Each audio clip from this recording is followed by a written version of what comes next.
My husband and I were heading to the hospital with our sick daughter when mother-in-law called requesting to drive her to the mall. He kicked me and our daughter out of the car in the rainstorm and drove off.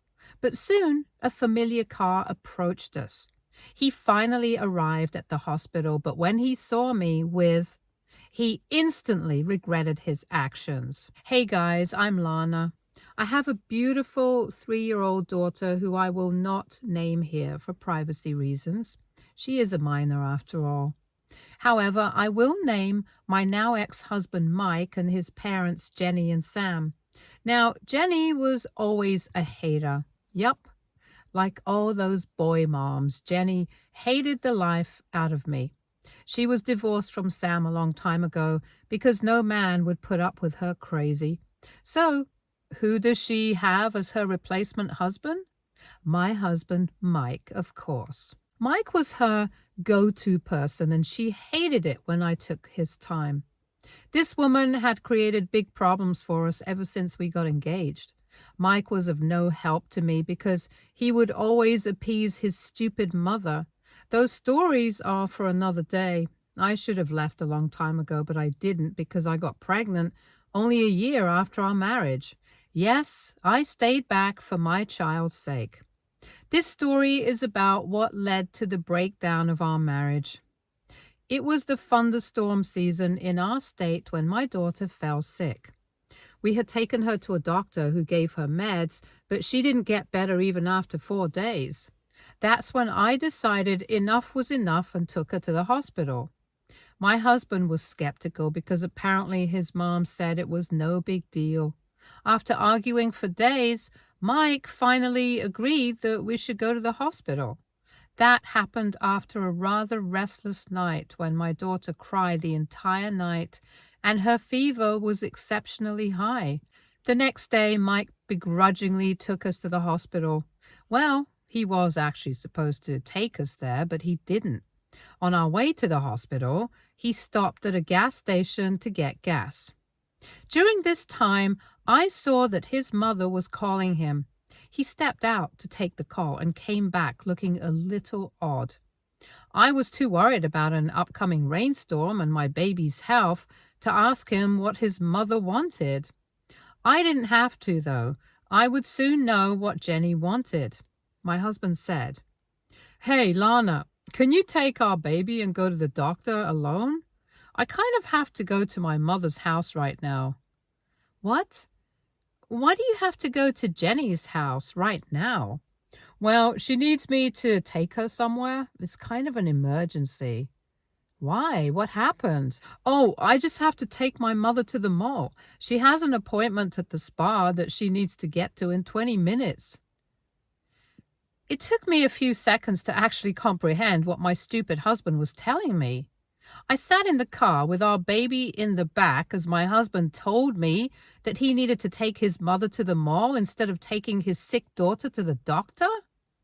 I stared at him in disbelief and said, "Excuse me? Are you serious right now? You want to drop us off at the gas station and take your mother to the mall? You can't be serious." "Well, I am serious, Lana. I already told you that Mom needs to get to her spa appointment." "And your solution is to abandon your kid and wife to go take your mother to the mall? What do you want me to do here, Lana?" "Tell your mother to get a stupid cab, for God's sake." "Do you think my mother didn't try that? She told me that she couldn't find any cabs. She's already getting late, and I am the best solution right now." "What on earth are you saying, Mike? If she can't get there on time, she should cancel it." For the love of my life, I couldn't figure out why Jenny's ridiculous spa appointment was more important than our sick baby. Mike was making it seem like his mother had a genuine emergency when it was nothing of that sort. I'm telling you right now, guys, I am not a complete monster. If Jenny was in serious trouble, I would have actually encouraged my husband to go to his mom while I took our baby to the hospital. But a spa appointment wasn't an emergency, and neither did it trump a child's health. That's not what my husband thought, though. He looked irritated at me and said, "She spent a lot of money on this booking, Lana. She paid up front and there's no refund policy. You know she's been looking forward to this appointment for a month." "And that somehow makes her more important than your sick child? What kind of a parent are you, Mike?" "Don't be so dramatic, Lana. The baby only has a fever. It's not a big deal. They get fevers all the time. Mom said that there was nothing to worry about." "Yeah, and we should listen to her because she's a doctor, right? Are you insane, Mike? Do you care nothing about your own child?" "Hey, you don't have to be so condescending, Lana. I'm trying my best here. I need to help out my mom, too. She doesn't have anyone. You can still take our baby to the hospital, and I will join you later. It's that simple." My husband really said those words with a straight face. It looked like he didn't care at all that his key daughter was sick. I was beside myself with worry, and this man was dismissing our daughter's health because his dear mommy told him everything was fine. This woman doesn't have a medical or even a nursing degree. She is an absolutely useless witch who does nothing but try to mess up her son's marriage. Apparently, Mike thought she was qualified to make assumptions about our daughter's health because she is his mom. It made me so mad that I can't even put it into words. Mike kept looking at me with a poker face as if he had expected me to just listen to him and happily step out of the car. Well, I did nothing of the sort and stayed put. In fact, I angrily looked ahead and said, "No, this is not happening, Mike. I won't be stepping out. I am staying in the car with our baby, and you will take us to the hospital right now." "Don't be such a drama queen, Lana. I'm not driving you to the hospital." "Then how on earth am I supposed to reach the hospital? There is a rainstorm coming as well. Do you want me to be stuck here with a sick child?" "You can call a cab from here. It's not a big deal. The rain won't start until the next hour. You'll be fine." "No, I am not taking any chances. I need my daughter at the hospital as soon as possible." "Yeah, you'll get there sooner if you just step out and call a cab. You're just making everything more difficult right now. We are wasting time." "Exactly, Mike. We are wasting time. Just go in and start driving to the hospital. We need to be there before the queue to the doctor gets longer." "I told you that I won't be driving you to the hospital, Lana." Mike and I had a huge argument there for like 2 minutes. We kept on arguing till Jenny called Mike again. Since his phone was now connected to the car's Bluetooth, I could hear the conversation as well. As soon as Mike picked up the phone, Jenny said, "Where are you, Mike? I'm still waiting here. You need to come fast or else I'll be late." "Mom, I'm still at the gas station. I'm sorry I haven't started towards your house yet." "What? Why, Mike? I already told you I'm getting late." "Sorry, Mom. Lana's being difficult with everything right now. I'm trying to make her understand." "Oh, God, that stupid wife of yours is always up to no good. Just kick her out of the car, for God's sake." I gasped out loud when Jenny said those words. I had a hard time thinking that Jenny would actually ask Mike to drop her sick granddaughter and take her to the mall instead. I was desperately hoping that all this was a misunderstanding. But no, Jenny never stops to amaze me. There was no misunderstanding in all this. She was actually telling Mike to kick me and my daughter out of the car if we didn't agree to leave on our own. I was appalled by it and said, "I can hear you, Jenny. It's rich of you to say that I'm up to no good when that's what you are doing right now. Can't you allow me to talk to my son alone? I'm trying to have a conversation with him." "No, I can't let you have a conversation with Mike alone when you are actively trying to make him abandon his own child and wife." "Why do you have to be such a dramatic and jealous woman, Lana? Why can't you leave Mike for a few minutes so that he can help his mother? I have an emergency right now." "You are not having an emergency, Jenny. A spa appointment is not an emergency. Your granddaughter is sick, and you are telling your son to abandon her to come to you. You are an exemplary grandma, you know." Oh, please, Lana. She just has a fever. Mike had fevers all the time. It will be fine. Just leave him be and go take your daughter to the hospital. Mike can drop me off and meet you later. No, that isn't happening, Jenny. You are not more important than our sick child. Get over yourself already. How dare you, Lana? Mike, are you really going to allow your wife to speak to me like that? Jenny tried to involve her son and make him deal with me again. It was amazing to see how far she would go to create problems between me and Mike. And as if things weren't bad enough, Mike always did what his mother had expected of him. He said to me, "That was uncalled for, Lana. You don't have to be so insulting towards my mom all the time. Tell your mom to behave like a decent person, and I will change my behavior." I can't believe your audacity, Lana. Anyway, I don't have much time to waste on you. Mike, you need to get here fast because I can't wait any longer. My back is already aching. I hope you have that in mind while you sort this problem out. I'm so sorry, Mom. I'll be there in 5 minutes. Just hold on.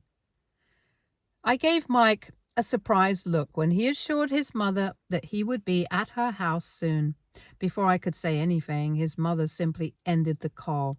So I kept my mouth shut and remained in the car like that. I didn't want to yell at my husband too much because my daughter was sleeping and I didn't want to wake her up. The only reason she didn't wake up straight away was because of the meds and the fact that she was up all night. I was already getting super worried and didn't want to waste my energy on Mike. Mike surprisingly got into the car and didn't say anything else either.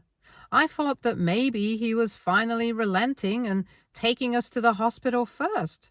But as he pulled out of the gas station, I noticed that he was going in the wrong direction.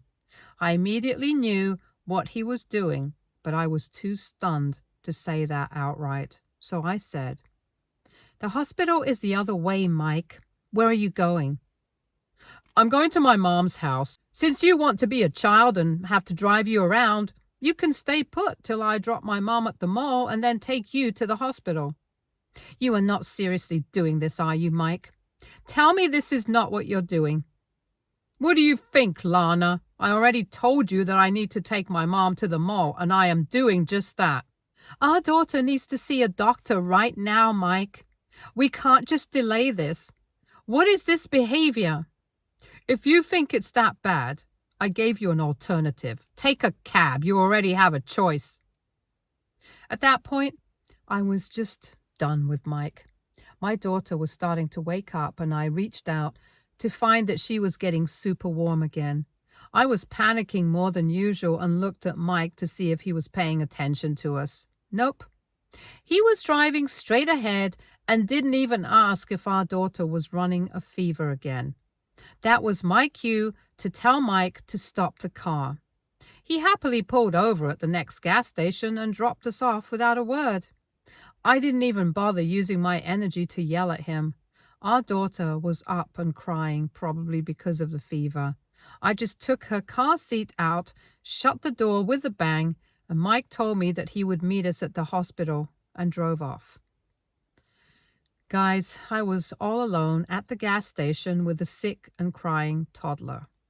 There were people around, but they were all strangers. I tried to book a cab, but it showed that no cabs were available. I guess the rainstorm alert had made it difficult for me and Jenny to get cabs. It's funny that Mike was concerned about Jenny not finding cabs, but he didn't think twice before telling me to find one. I guess it didn't occur to me that I may not be able to find a car either. I was desperately looking for cabs while standing at the gas station. A few people offered to help out, but I knew better than to immediately drive off in strangers' cars. Thankfully, a gas station employee came out and kept me company while I desperately tried to figure out what to do. Guys, I was so close to calling an ambulance because I was freaking out about my child.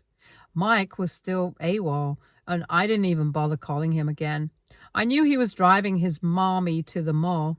I was getting super worried, but then something short of a miracle happened. I saw a familiar car pull up to the gas station. I knew whose car it was and just waited for the driver to get out so that I could be sure. Yup, that car belonged to my father-in-law. Sam happily got out of his car and went to get gas. In my extreme panic, I had forgotten about calling him entirely. But the moment I saw him, I started to cry with relief. I took my baby and ran to him after thanking the gas station employee for her help. I called Sam's name, and he looked at me to say, "Hey, what are you two doing here? What's going on? Are you crying, Lana?" "We need to go to the hospital right now, Sam. The baby is running a fever again, and we need to see a doctor right away. Let me get the car gassed up, and then we'll leave. Where is Mike? Why are you two alone at this random gas station?" "I'll tell you everything after we reach the hospital, Sam. I'm really freaking out. Please hurry. We need to reach the hospital before the storm gets worse." Sam hurried up and drove us to the hospital. It had already started to pour and the storm looked bad. My only solace was that we had reached the hospital before the roads were in a worse condition. The weather was still pretty bad, so I refrained from talking to Sam while he drove us to the hospital. Once at the hospital, we were able to get the doctors to check on my daughter. Thankfully, the queue was short because people stayed indoors due to the rain. I was able to get my daughter checked out. She was having an infection. Yup, turns out it wasn't nothing. I won't go into the specifics of what the problems were because I consider it sensitive information, but the doctor said that I did a good job bringing in my baby because home remedies weren't going to help her. She was given the necessary meds and eventually her fever went down. After my daughter's fever was gone and we were good to go, Sam took us to a nearby cafe so that I could get something to drink. He saw my pale face and knew how I had been neglecting myself to take care of my sick child. So he took me to eat and then told me to tell him what was going on. I actually started to cry and told him everything. I had never seen my father-in-law look so mad with anger. He was fuming at what Mike did. Speaking of Mike, he hadn't shown up at the hospital. I had my phone switched off at the hospital, so I didn't see his missed call. He only left a text saying that he would meet me at home because he was going to drop his mother off and then come back. Apparently, Jenny didn't want him to leave because she was unsure of finding a cab in that weather. I mean, that's why she should have stayed at home. But oh well, she had her personal chauffeur and servant in the form of her son, right? She had her personal chauffeur and servant in the form of her son, right? Sam didn't know all this and said, "Why isn't he here yet?" Well, his dear mother needs a ride back home too, right? Jesus Christ, what's wrong with Mike? No, I think something is wrong with me, Sam. I don't know why I'm still with him. I should have left a long time ago. Why did I stay with someone who had so little regard for me and my family? You are a good girl, Lana. I hate to see my son treat you this way. I didn't raise him like this. No, you didn't raise him like this, Sam. This is all his stupid mother's doing. I know, Lana. I was married to that woman. I know exactly how she can be. But I had expected better from my son. I didn't think he was bad enough to abandon his own family like this. I was crying like a child at this point. The events of the day had literally broken me from the inside. At that point, I was sure that my marriage was over. Jenny had won. She was going to have her son back. I would rather raise my daughter alone than stay with her father who cares so little about her. I deserved better, and so did my daughter. So I composed myself a little and said, "This is it, Sam. I'm done with him." Are you sure about that, Lana? I don't want to discourage you in any way. I just want you to think very carefully. I have thought things through, Sam. I have had enough. I draw the line when he puts his stupid mother over my daughter's health. I don't want my daughter to have a father like that. If he can't even be a parent and a husband, I would rather raise my child alone. I understand that, Lana. I'm so sorry that my son has been so cruel to you and my granddaughter. Both of you deserve better. Do you want to confront Mike about everything today? I have to, Sam.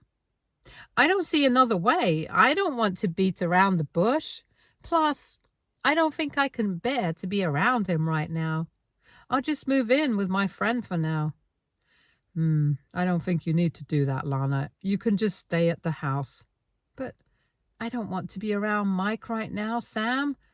I can't have another yelling match and have him berate me for leaving him. You don't have to, because I am on your side. I will be kicking him out so that you can be at the house. I was surprised to see that Sam was willing to go so far for me and my daughter. I asked him if he was sure about this, and he assured me that he was. He was super pissed at Mike and didn't want him on his property. He had more plans for him, which I will tell you later. After a long discussion with Sam, I decided to head home with my daughter. Sam not only dropped me off, but also came along. The rain had subsided, so the roads were safe for driving again. We took that opportunity to get out of the cafe and head home. While on the way, I called up my family and friends to tell them what was going on. I didn't want Mike to spread any false news to them to make them turn in his favor. So I set things straight with everyone before I confronted Mike. When Sam and I reached home, I saw that Mike's car was already in the driveway. Yeah, he didn't bother going to the hospital to pick us up either. What a great husband and father, right? Sorry, I'm being so sarcastic. Even recounting the past makes me angry. I will never forgive myself for falling in love with such a spineless man. The only thing I didn't regret in that marriage was having my beautiful little girl. She is the reason I was able to untangle myself from the relationship so soon. I was worried about her safety and decided to take the final step to protect her. I didn't want her to be in the house while I confronted her father, but there was no other option for me. I went into the house and took my daughter to the nursery so that she could get some sleep. During this time, Sam was parking his car outside the house. Mike looked a little irritated after I went back into the living room. He had been asking me questions, but I hadn't answered them before putting my child in the nursery. When I came back down, Mike was about to yell at me because he looked angry for being ignored. But then Sam walked in through the front door and looked at Mike angrily. Mike literally looked shocked when he saw Sam in the house. He decided to let go of his anger towards me and instead addressed his father, saying, "Hey, Dad, what are you doing here? I didn't know you were coming to visit." I didn't know I was coming to visit either, Mike, but turns out my son had forgotten how to be a parent and husband, so I had to step in and solve his mess. What? What are you saying, Dad? Will you explain to me why you abandoned your wife and sick child at a random gas station during a thunderstorm? Don't you dare lie to me, Mike. Mike looked scared and went quiet when my father-in-law was questioning him. My husband knew very well that his father would be royally pissed once he knew why Mike had done this. So he was a little afraid to say out loud that he abandoned his family for his stupid mother again.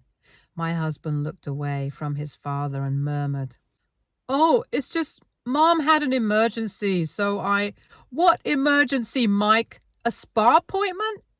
Tell me, Mike, is a spa appointment more important than a trip to the hospital?"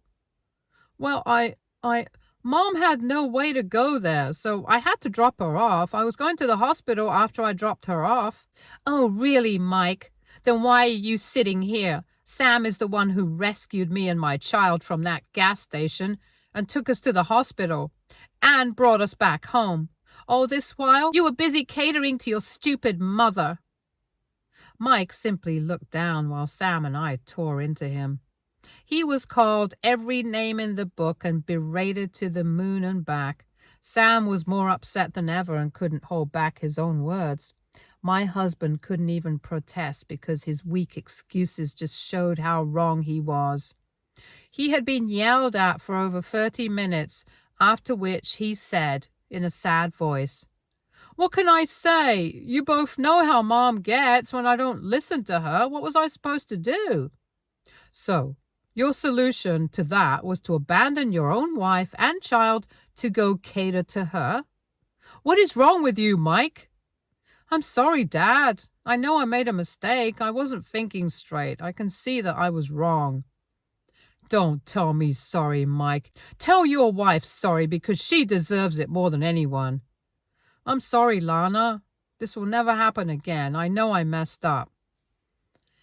I'm not stupid, guys. I knew Mike was only apologizing because his father had come to yell at him. If I had forgiven him, he would have told Jenny everything. Jenny would then find a way to harass me even more. I knew very well that Mike would never be able to choose his family over his mother. Even if he did, I wasn't sticking around to find out. This man had let his stupid mother dictate his life and insult his partner for years. I wasn't going to trust him or put up with him anymore, so I said, "Well, your sorry means nothing to me anymore, Mike.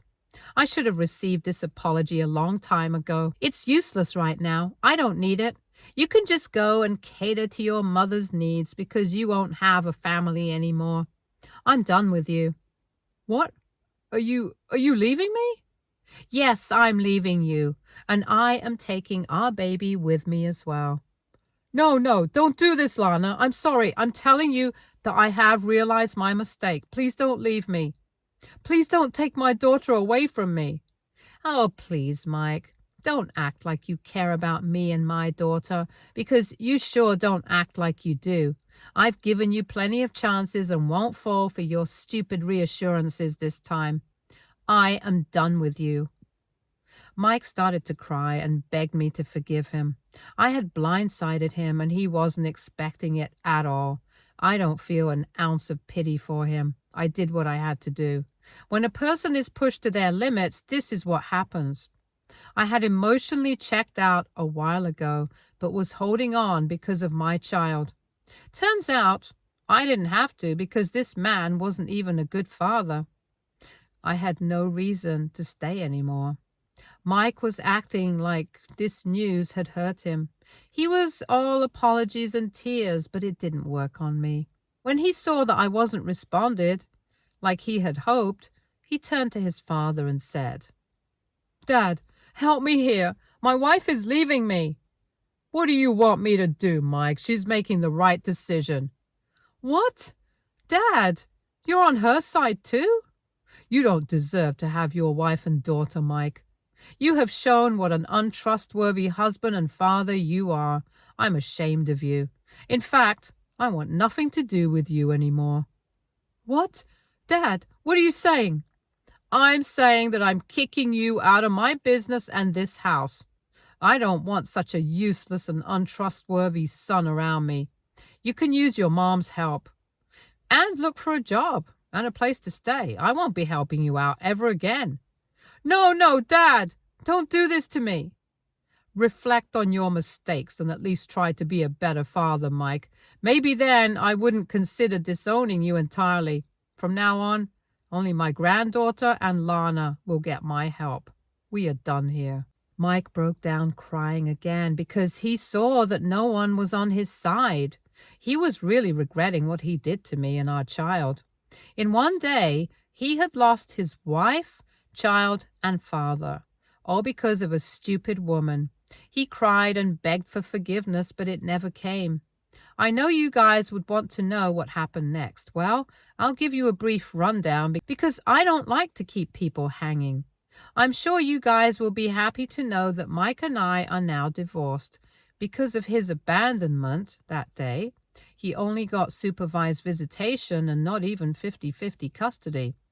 Yeah, I made sure of it because I didn't trust him with our daughter. The judge agreed with me and granted me full custody for the foreseeable future. I was mostly in limited contact with Mike after he got kicked out of the house and his father's business. Jenny did reach out to me with abuses and name calling, which I saved and showed my lawyer to make sure that witch didn't try to get grandparent rights or something. After that, she was promptly blocked. Mike and I only meet a handful of times now when he comes to visit our daughter. He has told me that he has separated himself from Jenny completely because she was getting too much for him. He was a little too late, but good for him. Jenny tried to contact me again and showed up at my house to yell at me for separating her from her son. Well, cops were called straight away, and she's leaving me alone for now, so thank God for that. That's all the updates I have for you now. The baby is doing great, and Sam is an amazing grandpa. I just hope Mike comes to his senses and gets better, at least for our daughter. If he doesn't, we have Sam to act on his threat and disown him.